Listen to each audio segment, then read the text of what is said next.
On my shoulder, on my little knee. Hi. Don't do that. Okay.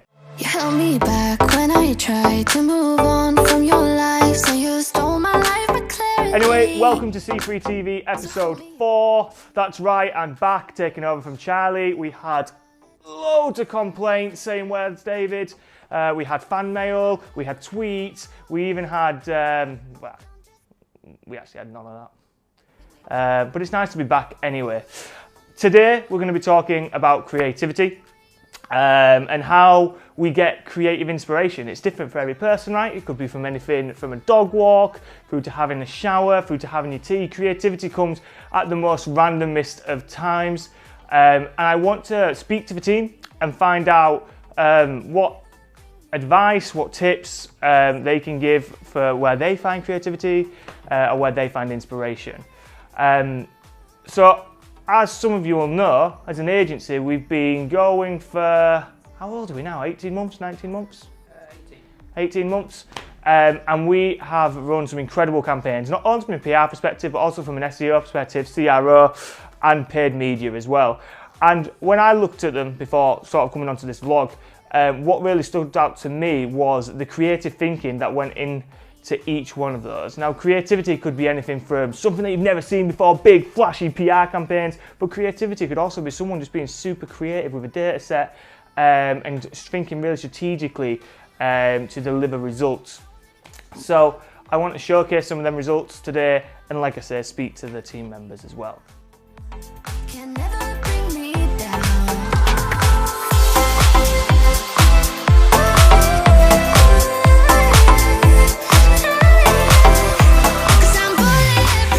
I've always been really creative, more so than academic. Right. I've had quite an arty family. Okay. So my uncle is a sculptor, my auntie is an artist, my mum's always been creative, my brother's an engineer, that sort of thing. So always been in that kind of surrounding, yeah. I want to obviously get kind of as much skill in as possible, because I mean I can't do everything. I'm sure DJ can't do everything and Emma can't do everything, but obviously we're all good at our own bits. And although we're learning as much as we can and covering as many bases as we can, I think getting people with different ways of looking at stuff or different brains or different interests even brings another dimension to design that, you know, we might not have.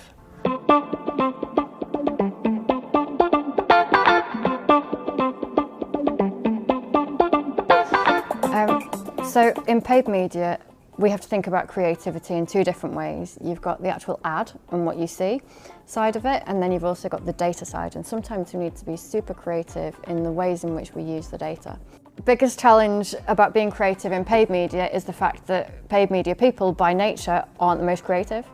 So we're not PR people, we're not sort of flamboyant and boisterous and things like that. We're very much data people, and quite often it's the paid media people that will come up with a Facebook ad or the Facebook ad recommendations or the ad copy in PPC, because you have to really understand not just the messaging but also how that messaging is used. So for example, it's got to have a strong call to action in it. If it hasn't, it's not going to work. So one of the challenges, I think, is if you give that piece of ad copy to a creative person to do, they'll come back with something wonderful and creative, but it won't work from a performance perspective. On the flip side, if you give it to us data people, you'll get something very functional, it'll work very well, but it won't necessarily tick the emotional box. So it's blending those two together. So it's working with our creative team, constantly showing them good ads, giving them feedback in terms of the performance of the ads that they've helped us generate, saying this is good, this hasn't worked so well, and sort of A/B testing across it all.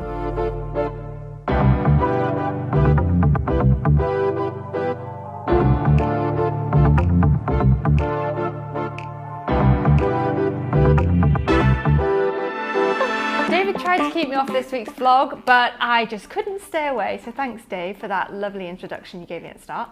In terms of creativity, when it comes to our marketing, it's really important that we communicate what we do in a way that helps our audience, which would be client-side people or people looking for jobs, to see what we do in a fun and engaging way. So we have case studies of work that we've delivered, and obviously they can be quite dry, especially when they are data heavy. So what we started doing recently is putting those into videos, and you'll have seen those on our social media. So we did one for Thoughtful recently for Valentine's Day, which was, you know, funny, visual, engaging.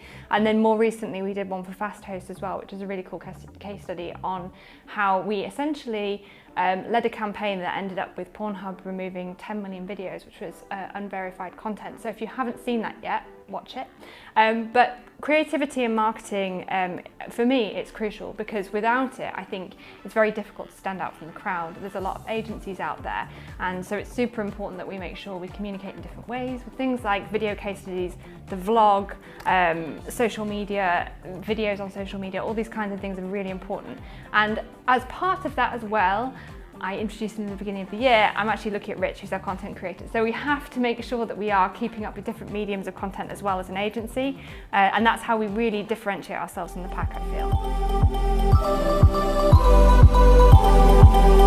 feel.